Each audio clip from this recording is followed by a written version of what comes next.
Ooh, yeah, ladies and gentlemen, grandmothers and grandfathers, boys and girls, children of all ages, hello and welcome to the debut edition of Grande's Graveyard. I am your host, the Pajama Pants, wait for it, Palea, the cemetery man of Salem, Mass, John Grande, live in living color here with you on the Ram Nation Radio app and on Facebook Live. How we doing, ladies and gentlemen? Are we Gucci? Are we ready to talk some horror? Are we ready to listen about some horror? Because I know I am. But first and foremost, I'd really like to thank a couple of people that made this possible. And first and foremost, I'd like to thank Johnny Campbell. He's the person that actually told me about this club. And I was super thrilled when he told me about it because I didn't actually know it existed. I was like, man, there's a radio station here at Farmingdale. I had no unearthly idea, but I'm glad I'm here now. I'm in the studio, and Johnny's one of the people that made that possible. So I want to thank him 110%. Other people I'd like to thank Ryan, the president. I emailed him, and he couldn't have been nicer. Super, super cool guy. He helped me out with all this stuff, and he's a big wrestling fan, so I can click with that because I know people that know me, I'm a big wrestling fan as well. Steve, my friend Steve and Mike, they helped me with my intro, the song and all that stuff. And I'd like to give a shout out to my lovely producer Miranda here, who's sitting across from me in the glass. She hooked my whole, sorry about that. I got a text message from Miranda. Miranda's trying to tell me something. What are you trying to tell me, Miranda? I'm just saying that thanks to my friend James Delgado for your logo design editing for your. Oh, absolutely. Live. James Delgado. Thank you very much for the awesome work of art that you did. It's a picture of me, actually. The intro is a picture of me in the graveyards of Salem, and I have my arms crossed, and he kind of made it all animated. Yeah, but Miranda really hooked it up. Miranda really helped me out, and I want to just thank anybody and everybody that made this possible because I really, really appreciate it from the bottom of my heart. I really do. But without further ado, I'm going to get into the topic of discussion for the day. And of course, it's horror related. What else would it be related about? But the cool thing about this is I'm going to this is how I'm going to format this. I'm going to start with the background and how I got into the genre when I was a little kid. So we're going to flash back to when I was 5, 6, 7 years old, that stuff. And then we're going to move into this awesome all-night horror movie fest I went to in Huntington back in August. So that's going to be the format of the show today. I don't think I'm going to be able to finish the marathon because that was 13 and a half hours of horror movie madness, and I loved every single second of it. But this is mostly going to be my background, how I got into the genre, why I love the genre, and giving you guys just a little bit of rewind. So let's flash it back. Yes, I was 5 years old, 5, 6, 7 years old around that time. And my grandmother actually had this awesome summer house in Mount Bethel, PA. And it was like a retirement community. It was really weird. It was like this weird little neighborhood. It actually kind of reminded me of the episode of SpongeBob where Squidward kind of moves to Squidville and everybody is the same. Like they all live in the same houses, but they're just numbered and people are buying canned bread and, listening to clarinet music all day. And it's Uber. You're just like, what are they doing? And this community was just like that. All the houses looked the same. All the people were old. They had their tennis courts, they had their swimming pools, and of course they had their local video store. And that is kind of where I got my introduction to horror movies. But what a lot of people about me don't know is that when I started getting into horror, before I started getting into horror, I was super afraid of horror. I was super afraid of things like roller coasters. I was super afraid of things like clowns. Yes, Miranda's giving me the eye. How are you afraid of roller coasters? I'm not anymore. But I was a late bloomer with this stuff. I was totally a Pixar movie guy. If it wasn't Toy Story, if it wasn't Tom and Jerry, it was too much for me. And I can remember in this old school 48-hour video store, which is like a bootleg Hollywood Video Blockbuster in that vein, it was the kids section was on the right and the horror section was on the left. So to get to the kids section, you had to walk through the horror section. And this just scared me as a kid. I would just stand, it would be like walking the plank. It was that equivalent. I was like, oh my gosh, I do not want to have to do this because I'm going to see something to my right or to my left that's going to scar me forever. That's going to scar me for life and scare me. I didn't want to be scared. I didn't want to be challenged. I didn't want to channel my inner fears because if I saw something like that, I may not be ever be able to unsee it. And that really did terrify me. So I remember walking down this aisle, and one day I was just like, you know what, I'm gonna look, and I looked to my right, and they had them in alphabetical order. And the first movie I could ever remember seeing on a horror movie rack was Child's Play Part 3, and the cover is just Chucky and his demonic blue eyes with a little bit of blood dripping down his mouth. And I just remember being like, oh my God, like that is some creepy crap, man. And I remember looking to the left of it, and it was Child's Play 2, and it was Chucky with the scissors and the Jack in the Box, and I always remember the classic tagline, "Sorry Jack, Chucky's back." And I remember just looking up and down these movies, and I was like, oh my God, these movies are crazy. Hellraiser, Halloween. And I remember looking at all these things and all these covers, and Jaws 2, and just when you thought it was safe to go back in the water. These taglines and this artwork really, really got me into the genre. I was just like, because I was a kid, I didn't know anything about anything. And all I knew was Buzz and Woody and Jesse and Sully and Mike Wazowski and all these Disney characters, and then all of a sudden I see Child's Play. I see Chucky on the rack. I see Freddy on the rack. I see Michael Myers on the rack. I see Jason on the rack. And this is where all the mainstream horror was. And I can remember I was like, I don't know if I'm quite there yet. I don't know if I can quite rent these movies yet. And I don't know if I can get into these waters yet. But one day I decided against it. I said, you know what? I'm going to nut up. I'm going to rent one of these movies, and I'm going to enjoy it, and I'm going to have fun with it. And the movie I selected was the original Friday the 13th from 1980. And I actually have a little plot summary here that I'm going to read to you guys. Excuse me, it is on my phone. I did print out synopsis for the other movies that I'll be discussing, but this one I couldn't find. So this is the plot synopsis for Friday the 13th if you have not seen it. Camp Crystal Lake's history of murder doesn't deter counselors from setting up a summer camp in a woodsy area. Superstitious locals warn against it, but the fresh-faced young people, Jack, Alice, Bill, Marcy, and Ned, pay little heed to the old-timers. Then they find themselves stalked by a brutal killer as they are stalked, shot, stabbed, and slashed. The counselors struggle to stay alive against a merciless opponent. So, right off the bat, you got to remember that I'm 6 years old, and I'm in my grandmother's like retirement house place. It's like like an old people community. And I remember I went to the back room. It was nighttime. I had my Jiffy Pop. I had my Mountain Dew, which is my favorite drink in the whole wide world. And I sat down in this creepy, dark little room. I put the disc in, and I remember just being mesmerized by this movie. Right off the bat, it grabbed me. There was something about it that grabbed me. And I think what a lot of people don't realize is when you get into the genre, there's a lot of the forbidden factor that plays a big part of it. Like, I can be honest with you guys, I was definitely afraid, but the fact that it was forbidden, that maybe I shouldn't be watching this at such a young age, added so much luster. It added so much depth to what I was watching. It made what I was watching that much grander, because this was a slasher movie that was famous for all these years and years, and I was finally going to watch it at a really young age, alone by myself in the dark with the lights out, and I was super ready. And so the movie opens with this couple, and they're singing "Kumbaya" by the campfire, and it's so idyllic. You're so like, oh my gosh, like this is kind of ridiculously cheesy, literally singing "Kumbaya," But I guess it was the '80s. You gotta have to excuse it. And so they cut from that scene, and it's the two counselors that were singing. And they're going upstairs, and the boy character's kind of like, let's have some sex. And she's like, I don't think we should. They eventually do. And then you get the classic POV shot, which, if you don't know what that is, POV, the point of view shot from the killer. So you see through the eyes of the killer, and you hear in the background this creepy noise. It's going, ch-ch-ch, ah. And it continuously does that throughout the entire movie. When you're in the POV of the killer, you hear that ch-ch-ch, ah. And it scared me to death. I was like, what is that? What are they saying? Like, what? Like, is there something wrong with this killer? And right there, I mean, I was terrified. I was like, what is going to happen? So this killer comes up the steps and kills them both. And then, bam, you get Friday the 13th. It comes through and literally glass shatters around this introduction. And I was like, wow, like, what am I in for right now? This is going to be something. And basically, like I said in the synopsis, it's a bunch of kids and they all go to this camp. They're trying to refurbish this camp that these 2 other counselors were killed at in the opening scene years and years ago. So that was years and years ago.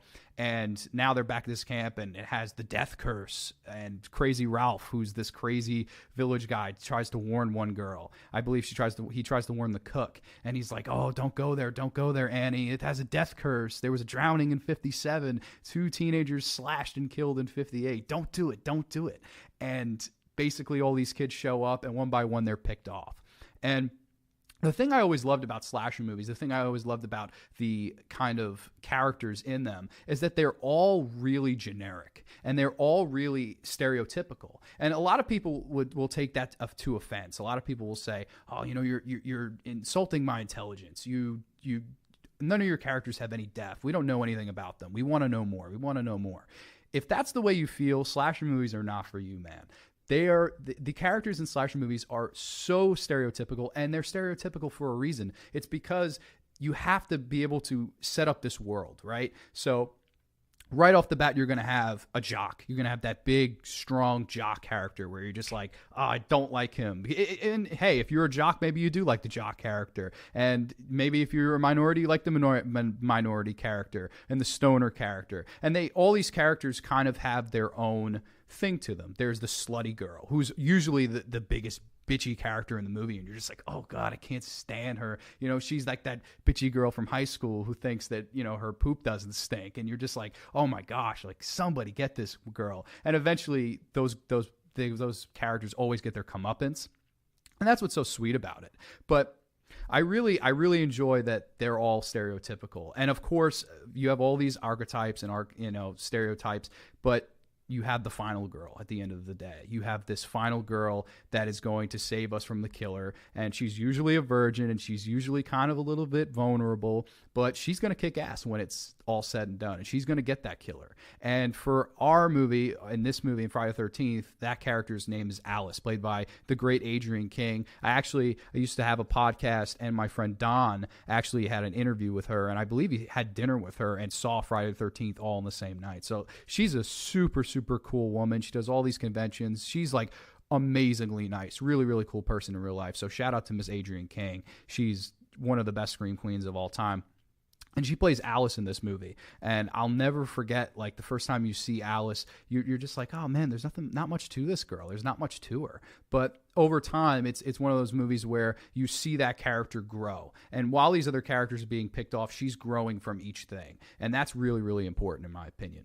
But I just want to talk about a few scenes that stood out to me when I was a little kid that really scared me when I was a little kid. And the first one would be when Kevin Bacon, who's actually in this movie, Kevin Bacon is in this movie. I guess he's kind of the jock character. They don't ever really, specify if he is a jock or not, but I guess you're supposed to believe that he is. He's definitely like the manliest man there. I would say that. And Marcy, his girlfriend Marcy, they go to one of the other cabins and it starts to pour rain. And they go in this cabin and they have sex. And you're just like, okay, all seems well. And she gets up and she's like, oh, I got to go pee. So she leaves. And for a minute, you see her leave. You get a camera shot of her leaving the cabin and Kevin Bacon's still in the bed. And you're like, okay. I think I could figure this out. So she's leaving. She's the one, oh, I'll be right back. Don't say you'll be right back, because you won't be right back. You'll be dead. And you're thinking, at least I was thinking to myself, she's the one that's going to get it. She's the one that's going to die. And she's walking to the bathroom, and I'm like, all right, we're waiting for her to die. She gets to the bathroom. She opens the stall. She goes to the bathroom. You're waiting for it. You're waiting for the killer to pop out somewhere. She walks up to the sink. She starts talking to herself in the mirror. I mean, they just keep dragging this on to the point where I'm just like, where's the killer already? And they cut away. And you're just like, they cut away? What, is she going to get killed off camera? That would be a big letdown. They cut back to Kevin Bacon in the bed. And Kevin Bacon just putting his shirt on. He's kind of like, yeah, man, I'm the man and all that. And he all of a sudden gets this drip of blood on his forehead. And he's like, what is this? He looks up, and as soon as he looks up, bam, this hand grabs him from underneath the bed, and an arrow pierces through his neck. And it's one of the craziest effects of all time, done by the great Tom Savini and of course his assistant Tasso. Tom Savini is one of the most legendary horror filmmaker special effects guys. And he did movies like Dawn of the Dead before this. He would go on to do movies like Day of the Dead, Effects. He would do The Burning, The Prowler, so many great little slasher movies. Tom Savini's an absolute all-time legend in the genre, especially when it comes to special effects. He's really like the Boris Karloff to what special effects men were. Like Boris Karloff is to what he is to, Universal monster movies. That's what Tom Savini was to effects guys in the 80s and 70s. But I loved this effect because you just see blood start to pour out and you're like, ooh, that's brutal. And I remember jumping out of my skin when I saw this. But all of a sudden, it just squirts up, like out of nowhere. Just like, oh my God, like where did that come from? And there's this great behind-the-scenes story where Tasso was actually the guy that grabbed him, and they had this little hose that they were going to feed the blood through.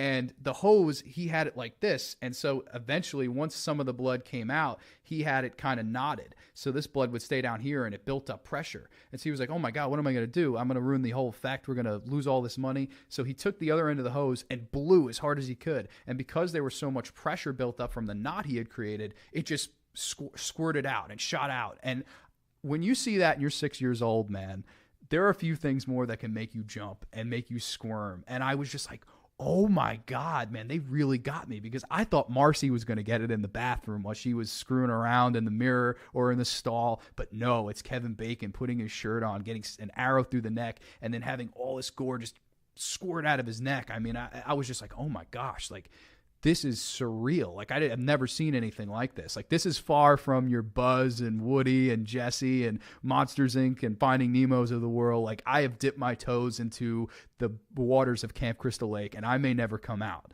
And that was, as a little kid, something that I saw, and I was like, wow, like, this is magical. There's something magical about this genre.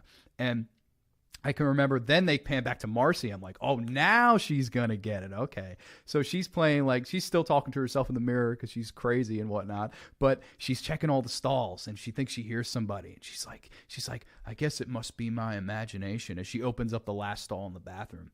And in the background, you can see the shadow of an axe coming up in the light behind her. And I just remember being like, oh my God, turn around, I freaked out. I was like, turn around, and that's the thing what you do when you first start watching these movies. You'll yell out. You'll be like, run, hide, anything, get out of the way. And of course, they never listen to you. Why don't they ever listen to me? I don't know. They should listen to us. We're a lot smarter than they are, especially when it comes to these kinds of movies. But I remember seeing that, and I was just like, oh no, all hell's going to break loose when she turns around. She turns around, screams, and then you get the axe to the head, which is an amazing reverse shot that Savini shot. What they basically do is they first shoot it as the axe is in her head, and they superimpose it and do all these makeup effects. And then the real shot is he's pulling it out. So that makes it look more real when you play it in reverse order. So it's kind of like a magic trick. It plays a trick on your mind. And I can always remember once the axe swung down, it hit the lampshade. It hit this light in the room, and it's going back and forth and back and forth. And after you see the axe in her head, they fade to that. They cut to that, and it's just the light swinging back and forth. And I just remember how eerie that made me feel, and how unsecure that made me feel. And I was like, this is absolutely the craziest stuff I've ever watched. And I love it. I love every single minute of this. And so the movie continues from there, and there are some more good death scenes, but the thing that really always stood out to me, and the thing that I think kept me coming back to this genre again and again and again, was probably the final act of this movie. And you basically have, of course, your final girl, Alice, Adrienne King. She's the last one standing. Everybody's been picked off. Everyone's died at the hands of this merciless killer. And I remember I'm like, so who is this killer? Is it Jason? Is it the famed Jason? I'm wearing Jason socks. I don't know if you guys can see that, but I'm wearing Jason socks right now. I had to. I figured I'm going to talk a little bit about Friday the 13th. I have to have Jason socks in here somewhere. I'm sorry if you couldn't see it. Hopefully I can show you guys next time or something. But I was like, who's the killer? It's got to be Jason, right? It's got to be Jason. And you never hear any mention of him. So you're finally at the end, final girl. She's the last one left. Someone gets thrown through a window, and she's freaking out. She runs out the door, and she comes across a little car. And in this little car is a little old woman.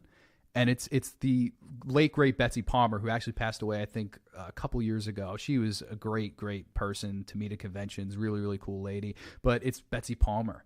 And she's like, oh, what's the matter, dear? What's the matter? And she goes, oh my gosh, all my friends, they're all dead. They're all dead. They're all dead. And I don't know what to do. And she says, I'm so afraid. And Betsy Palmer's like, I'm not afraid. Step aside. Let's see what's going on. So Betsy Palmer walks in this room and she sees the dead body that has just been hurled through the window. And her emotion, her expression, her face, everything immediately turns to concern. And she's all of a sudden very, very like upset. And she's like, oh my gosh, they never should have reopened this place. This place is cursed. They should have known. And then Betsy Palmer gets into this whole spiel. She goes, do you know that a young boy drowned a year before those two others were killed? They were making love. They weren't paying attention while that young boy drowned. And I was working the day that it had happened, and his name was Jason. And when she's explaining this whole thing, you're just in awe. You feel really bad, and you're like, why? Why does she feel so bad? And you realize that she is Jason's mother. She lost her son to a drowning accident while these two counselors were too busy to do their job. Instead, they were doing each other. And that speaks volumes, because then you realize, oh my gosh, it's this woman. This woman is the killer. It's Mrs. Voorhees that's the killer. And why is she doing what she's doing? Oh, she's doing what she's doing because she lost her son. She lost her pride and joy. She lost the reason she got up in the morning every day. And that really speaks volumes, because I don't know if any mothers are going to listen to this. I know in the intro I said grandmothers and grandfathers, but I don't know if any mothers are going to listen to this. My mom will. Hi, Mom. I know that mothers can really, really feel that connection with their son. And the fact that her son was the one that drowned in this lake because these two kids weren't paying attention. You feel for her in that moment, because you think to yourself, she just doesn't want this to happen to any other kid. She doesn't want this camp to reopen because of what happened to her own son. And that's so heart-wrenching. And I even remember as a little kid being like, I feel bad for this character. I feel very sympathetic for this character. Was what she was doing right? No, she was absolutely wrong. She was killing innocent kids that had nothing to do with her son's death 30 years ago. But the fact of the matter is, she couldn't let it happen again. And there's a lot of people that can really click with that. And I'll never forget, I saw this movie just about a few months ago in May with my friend Connor. And we went to see it in 35 millimeter screening in Huntington. And I'll never forget the crowd when Betsy Palmer first comes on the screen, because everybody in these crowds have seen these movies, and she comes on the screen and she got a standing ovation. The character got a standing ovation. The character of Mrs. Voorhees got a standing ovation, and just people just clapping, because we all got where she was coming from. She was totally justified. And I was like, hold on, let me pump the brakes here. This wasn't a psycho, crazy, madman, madwoman killer. This was a human. This was a human that had a loss in her life. And this was a human that couldn't deal with that loss in her life. And she would not let it happen to anybody else. And I was just like, that speaks volumes. That gives me goosebumps. That gives me chills. And that's going to keep me watching, because it's not just for the sake of it. There's a lot of people that go, oh, it's just for the sake of it. It's just for the sake of it. No, it's not for the sake of it. There's these killers, they have reasons. Some do, some don't. Granted, I know Michael Myers doesn't. I know there are killers that do not have motive, but Mrs. Voorhees did have a motive. And I think in that moment, I realized that there's so much more to this genre. There's so much more depth than people give it credit for. There's a lot, because it has a very bad stigma to it. The horror genre in general has a very bad stigma to it. A lot of people, like I was saying before, they really feel like it insults their intelligence, and I know what's coming next, and I know he's going to die, and I know she's going to die. And hell, I was, when I was 6 years old, I was like, Marcy's definitely the next one going to go. Oh, plot twist, it was Kevin Bacon that died. You have to suspend disbelief to like movies like this, and you can't really overthink everything, but you really have to be able to drink the Kool-Aid, eat your popcorn, all that good stuff while you watch it. And I think it's so much more enjoyable if you do that. And so now Adrian King knows the secret that Mrs. Voorhees is the one that's been killing all these people. And Mrs. Voorhees just starts to snap. She goes, look what you did to him. Look what you did to my son. So she's flashbacking, thinking that, oh my God, these people have killed her son. She pulls out a knife. She goes, look what you did to him. And you're like, oh my God. And you get a 15-minute consecutive cat fight. And it's amazing. It's like cat fight in this cabin. Hit her with a stick, run out, and then she's out for the chase for her. She's trying to catch Adrian King. And I love that they zoom in on Betsy Palmer's face, and she goes, kill her, mommy, kill her. And you realize in the beginning of the movie what that killer, that POV shot, what that was Jason's voice from the grave saying, "Kill, kill, kill, mom, mom, mom." That's what it. So from the first reel of the movie, if you have that here and you can figure that out, you can figure out that this was her son talking to her. She hears him saying, "Kill, kill, kill, mom, mom, mom. Kill for me, mom. Kill these bad counselors." And she runs to the camera. There's this extreme close-up on her face, and she goes, "I'll kill her, Jason. I won't let her get away." And you're just like, this woman is bat crap crazy, man. Holy Christ. This woman is going to go she's just going to go crazy. And I was like, this is fantastic, man. I am really enjoying this. So you get more catfighting, more craziness, and it basically climaxes at this beach. And she comes to the beach. They're fighting on the shore, and Adrian King gets a hold of a machete. And Mrs. Voorhees kind of looks at her and drops her mouth, and they slow it down. That's what they do. They slow this frame down to make, kind of drag the dramatic effect out of it. And Adrian King cocks back, swings, and bam, you get a full-on decapitation. And you get, of course, the classic, the shot like this with no head, and Mrs. Voorhees grabbing for what's not there anymore, which is her own head. And you're like, oh my God. I'm just a little kid, man. I have to preface this by saying that I was just a little kid, and I'm just like, what is going on in this movie? I've seen a guy get an arrow through the neck. I've seen boobies. I've seen blood. I've seen mayhem. And that is the genre. That is what slasher movies are at their whole. It's an easy formula. It's boobs. It's blood. It's mayhem. It's the easiest three It's the easiest three numbers you could put into an equation, and what you usually get from those three is a kick-ass slasher film, and that's what this is. And I was like, this is so fantastic. I mean, I've seen all this stuff now, and then you think, okay, the movie's over. It's time to go home. And Adrian King kind of gets in this little canoe, and she paddles all the way out to the middle of Camp Crystal Lake, and she falls asleep in the lake, and then she wakes up, and this beautiful somber music is playing. And she's just feeling her hand in the water ever so slightly. And you see two police cars roll up, and you're like, the cavalry has arrived. Our final girl is safe. Yes, everybody else may have died in the process, but we killed the killer. Everything is cool. Everything is all right. And Adrian King looks up, and while this music is playing, you're just thinking, okay, we're going to see the end credits. They actually leave space at the bottom of the frame for it to lift up, like where you'd expect the credit roll to be. And you're like, okay, I'm wait for the camera roll to come up, the credit roll. And all of a sudden, the music just stops, and it just becomes horrific music. And Jason, the little boy Jason, who drowned in the lake back in 1957, jumps out of the water, grabs Adrian King with both hands, and drags her down into the water as she screams. And then the film cuts to, it's actually a dream sequence. But telling you that I jumped out of my skin would be an understatement. I absolutely flipped out. I was just like, oh my, I remember I had the popcorn, it was empty kernels, and my drink.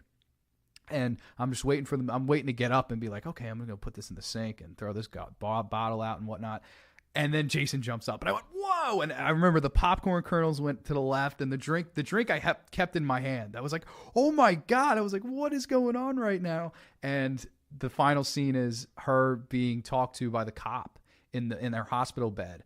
And he goes, oh man, they're all dead. You're the only one that lived, and we pulled you out of the water. We thought you were dead too. And she goes, what about the boy? What about Jason? Isn't he dead too? And he kind of goes, man, we didn't find any boy. And you're like, what happened? Was it a dream? Was it reality? Was it distorted reality? What happened? What happened in that lake? And that's what keeps you coming back for the sequel. That's why I went back to that video store the very next week, and I'd get the sequel. And I watched part 2 and part 3 and part 4 and part 5, all the way to part 8, all the way to Jason Goes to Hell, all the way to Jason X and Freddy vs. Jason, and even to the remake. Yes, there are 12 Friday the 13th movies, ladies and gentlemen. It don't get no more, I guess, convoluted than that. There's so many damn movies to pick from.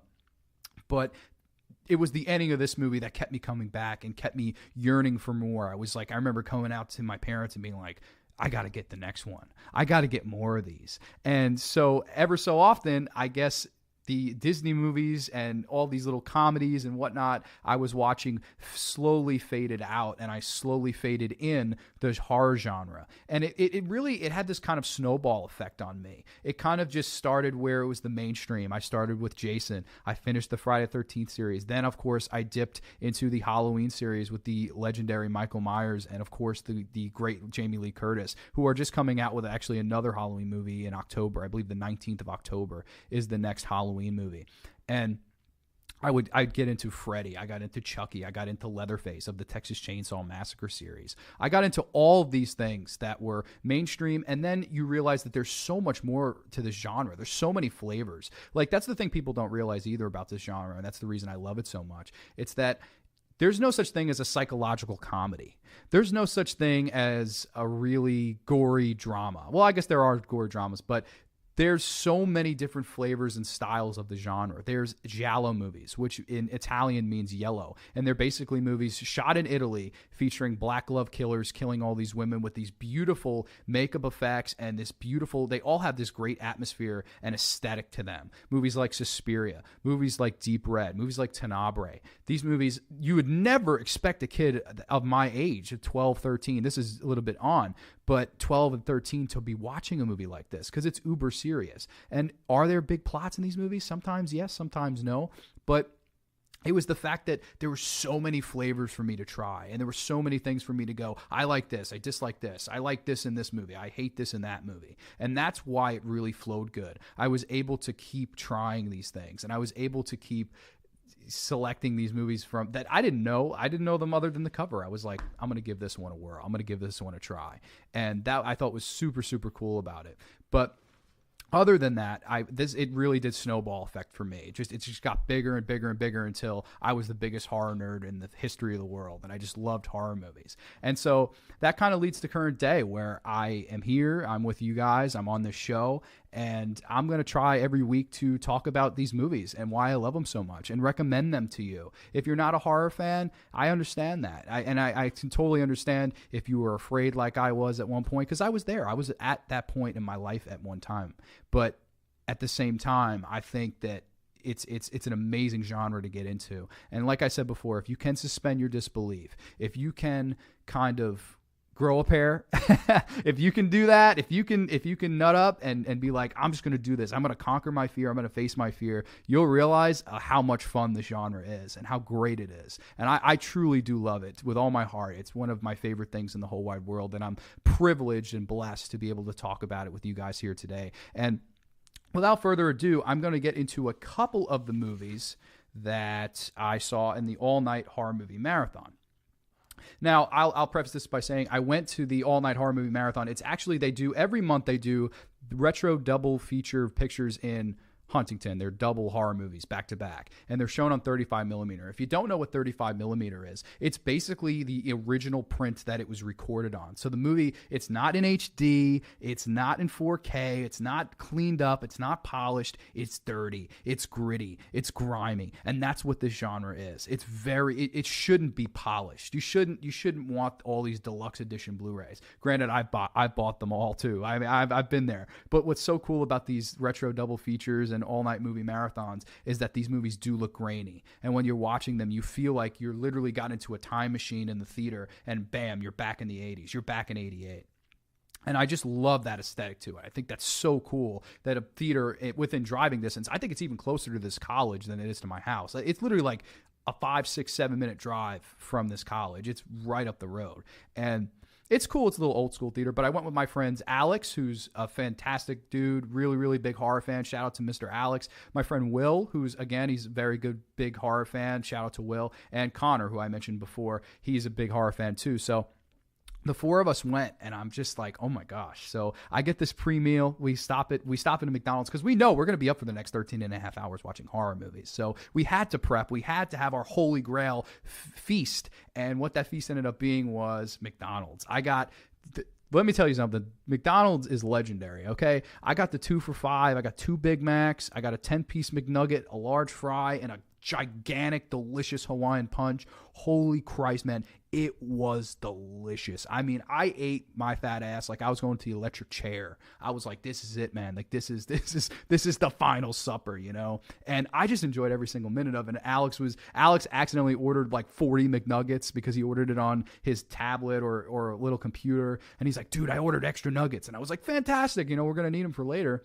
And I just remember all of us sitting there just eating and smiling, and I was like, this is going to be a fun night. And I just had a good feeling about this night. So we get to the theater, and at 9:30 sharp, I'm going to keep you guys updated also on the times, just to have you in the mind frame of what times these were and how delirious I was getting, especially towards the end of it. That'll probably be more for next episode, but at 9:30 sharp, the guy who owns the theater, or the guy that runs the Retro Picture Show, I'm not sure who that is, but he said, hello and welcome. We got 13 and a half hours of horror movies ahead, and we're going to enjoy the hell out of them. And everybody clapped, everybody cheered, and bam, the first movie they showed was Elvira, Mistress of the Dark from 1988. It was actually the 30th anniversary screening. And I didn't know that when I was watching it, but I actually do know that now. I looked up the day it was released, and it was, I believe, August 11th of 1988.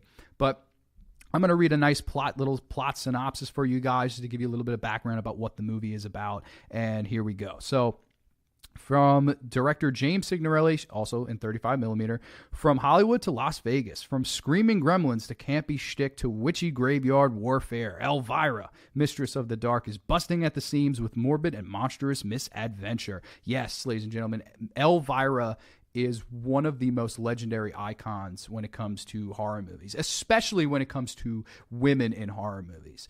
And like people don't realize that women play such a pivotal role in horror, and people kind of let it go over their heads, and they're like, oh, you know, it's offensive. You have some stalker, you know, stalking some big-breasted woman that's running up the stairs when she should be running out the front door. It's insulting. But I will tell you, women in the horror genre are absolutely the most pivotal thing. And Elvira is one of the most pivotal, iconic movie kind of people ever. And Elvira, what she used to do, she'd host her own show, and she would be the horror host of the evening, and she'd have this awesome black beehive hair, this black dress, and she'd show a lot of cleavage because, yes, ladies and gentlemen, us horror hounds, us gore hounds, us crazy horror maniacs, we love the cleavage, we love the sleaze in our product.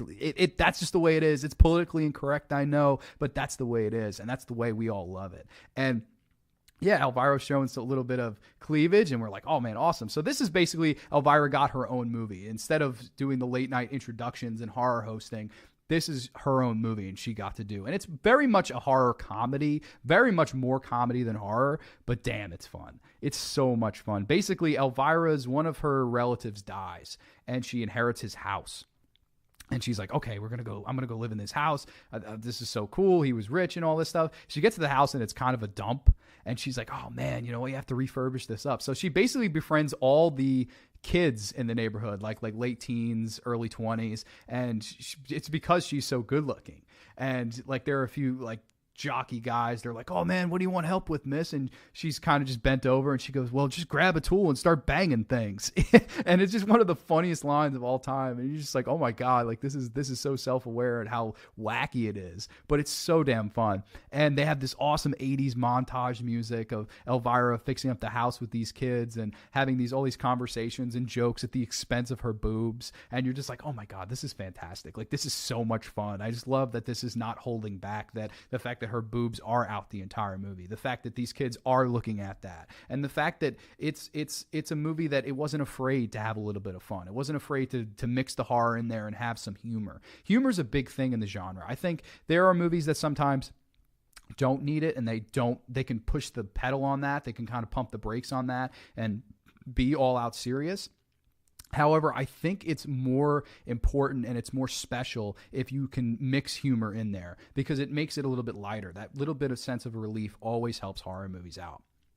But basically, you see Elvira, she finds this magical spell book, and she's one by one going through all these things. And it's funny, she's making this recipe, and she's trying to make this special chili with this spell book. And so she makes this chili and brings it to this like town picnic. And she's like, oh, I made it right out of my spell book. She puts it down, and everybody starts having this chili, and everybody's loving to love this chili, right? Everybody's like, oh my God, this is the most delicious chili of all time. How did you make it? How did you make it? She says, well, you wouldn't want to know what I put in there, but just eat it and enjoy. And basically what it starts to do is just make everybody in the town that's eating the chili bat crap crazy.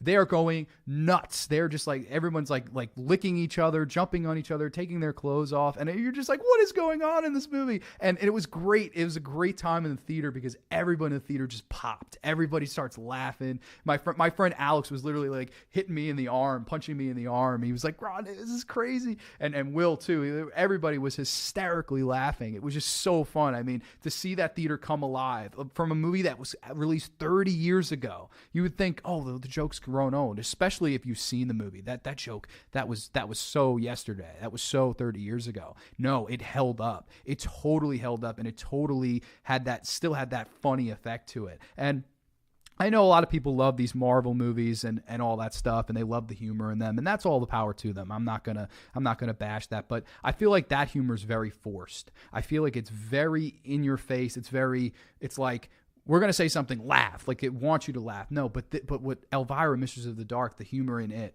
it's just casual. It's genuine. It knows it's a silly, fun movie. And that's why I think it's easier to suspend your disbelief there and just have a good time with it. Just enjoy it. Just enjoy the funny, quirky one-liners. Just enjoy Cassandra Peterson, who is obviously the actress that plays Elvira. Shout out to Cassandra Peterson. She's actually a great, great lady, by the way, too. She's super, super nice at conventions and stuff like that. Super involved with her fan base. She's one of those people, she really gets it, and she really appreciates the fans for who they are and what they've done for her, and we appreciate what you've done for us. So thank you, Miss Cassandra Peterson, the legendary Elvira. But the movie is just a lot of fun, and she eventually runs into the antagonist of the movie, who's like her uncle, and he's upset that he didn't inherit the house, and he wants the spell book because he's this crazy warlock.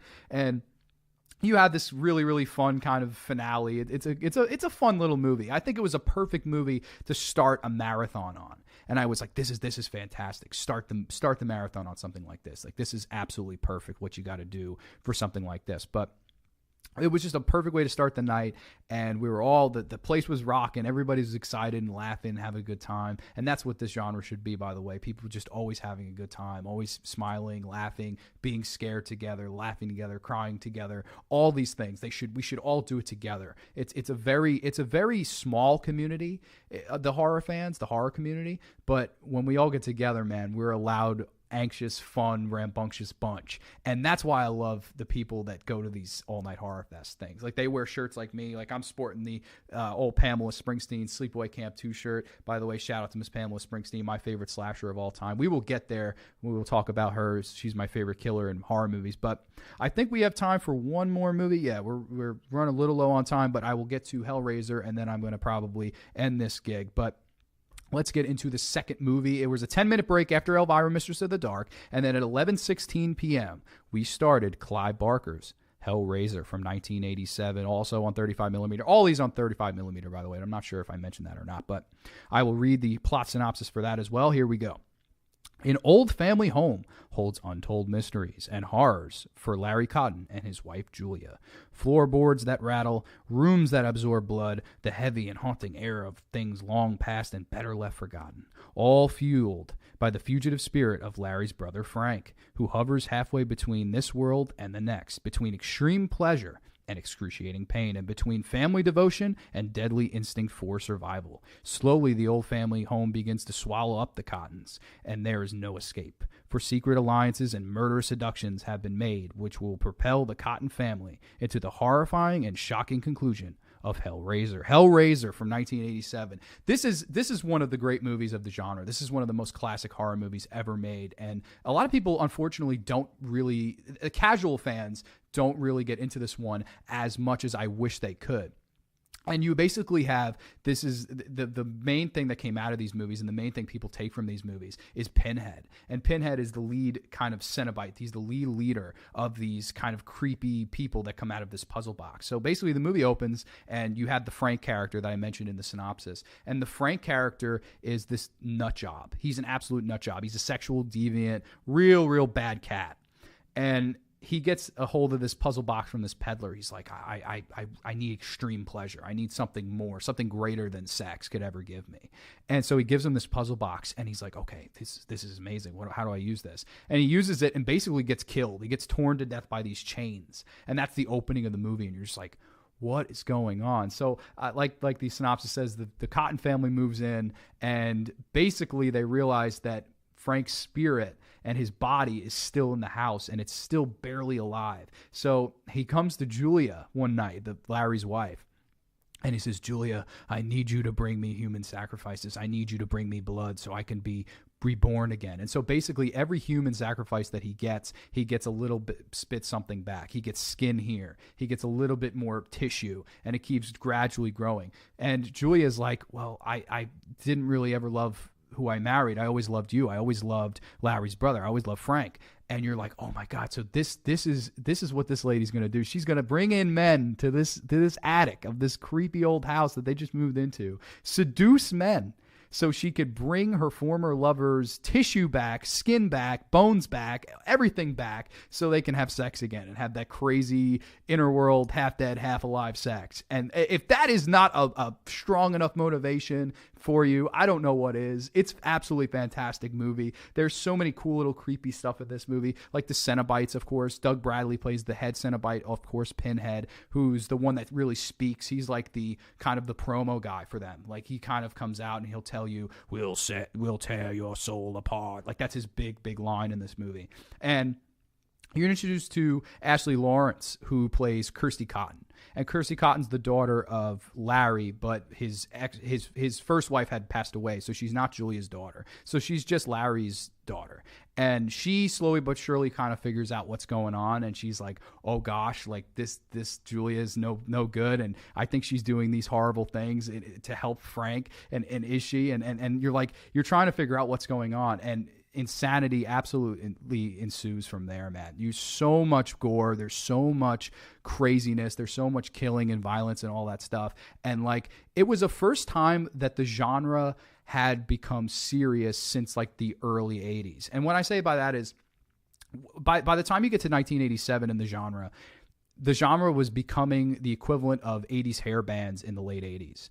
And what I mean by that is, like, late 80s hair bands were just old. They were passé. Nobody wanted to listen to Motley Crue anymore. And I love Motley Crue. Shout out to Motley Crue. I love Motley Crue. But people were sick of it. People were like, I'm sick of leather jackets. I'm sick of bad haircuts. I'm sick of ripped jeans and whatnot. I want something different. I want something more. And I was like, this movie is really like the Nirvana of horror. Like, it really moved the genre along at a time. And the problem with it is it wasn't able to move the genre along. It should have been, though. I think this movie should have been a movie to pioneer us ahead. Like, for example, Friday the 13th was revolutionary for its time, and it moved the genre into 1981. You have all these slasher movies trying to rip it off. You have The Burning, The Prowler, Madman, all these movies that came out in 81, My Bloody Valentine, all these movies ripping off Friday the 13th just to make a quick buck. And I'm just like, oh my God, this movie moved us along. But you never really got spin-offs or any kind of rip-offs of Hellraiser, which is a damn shame, because the genre was very goofy and it was very cheesy at that time. And you're just like, oh my gosh, like, can this get a little bit more serious? I mean, I know we want to have some fun, but at the end of the day, we want to be scared again. We want something that will scare us again. This movie will scare your pants off, ladies and gentlemen. It will absolutely scare you to death. And that's why it's so impactful, because the effects are fantastic. I do not know who did the effects. I can let you guys know next episode. I don't know who did the effects. Not anybody I know off the top of my head, because I don't think he was just like a big effects guy in that time, but man, he did a fantastic job. Practical effects, ladies and gentlemen. No CGI bullcrap, all practical effects. This is real people working with real ooze and fake blood and corn syrup and all that stuff we love in movies. Nothing digitalized on a computer, because that takes the fun out of it. When I see like CGI today in movies, used for blood, used for a gunshot, it's so disheartening. You're just like, you're taking jobs away from these effects people. You just type these things in on a computer and bam, you have blood. That's not what this genre is about. That's not what filmmaking in general should be about. It should be about the process to get there, the magic of making movies. And this is one of those movies that has that magic feel to it. And Hellraiser really, really is a good, scary movie. It's a change in pace. And it was a movie that came along, like I said, at a time where the genre was falling kind of flat. It was feeling kind of goofy. It was feeling kind of 80s hair bands. It was like, what else you got for us? We've heard Motley Crue. We've heard all these bands a million times. We need something that will change the game. And this movie really changed the game for all die-hard horror movie fans.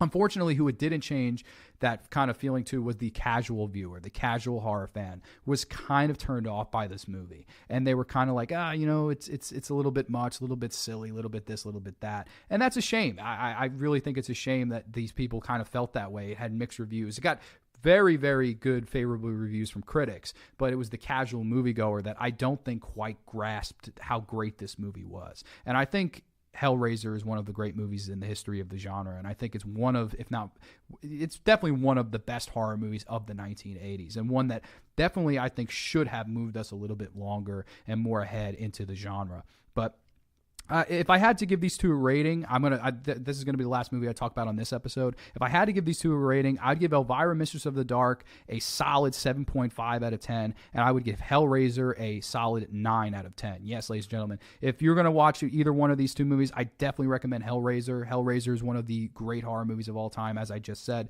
but man, it's just a lot of fun, and it's just a super enjoyable little movie. I really, really recommend for all of you guys. But I've got about, I have exactly 5 minutes remaining.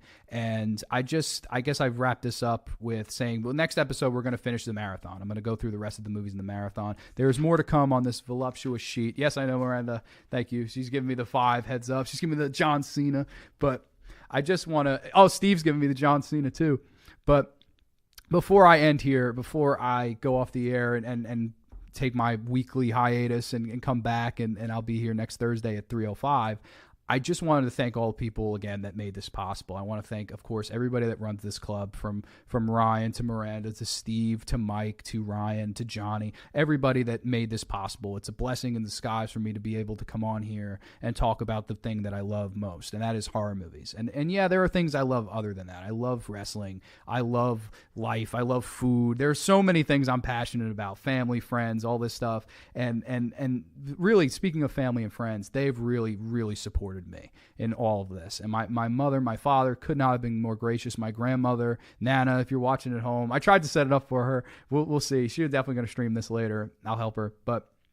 And all my friends, Gordon, Jonathan, Brandon, anybody and everybody, you know who you are. It's literally a laundry list. It's too long of a list for me to explain how much you all mean to me, but it really does mean a lot to me. And I just wanted to say thank you from the bottom of my heart. And hopefully this keeps going and this keeps trucking along and we can keep talking horror each and every week on here and we can knock it out of the park because it's going to be fun. I'm going to try to get guests on here. I've talked to my friend Brian. He wants to come on. I've talked to my friend Ryan. Yeah, I know that Brian and Ryan. My friend Ryan wants to come on here and talk about the Halloween movies, and I just thought it was fantastic. I just think the sky's the limit for this thing, and I really, really thank each and every one of you guys for letting me be a part of this. So that is going to be all for now, ladies and gentlemen. I am your host, the Pajama Pants, wait for it, Papapalea, the Cemetery Man of Salem, Mass. This is John Grande signing off.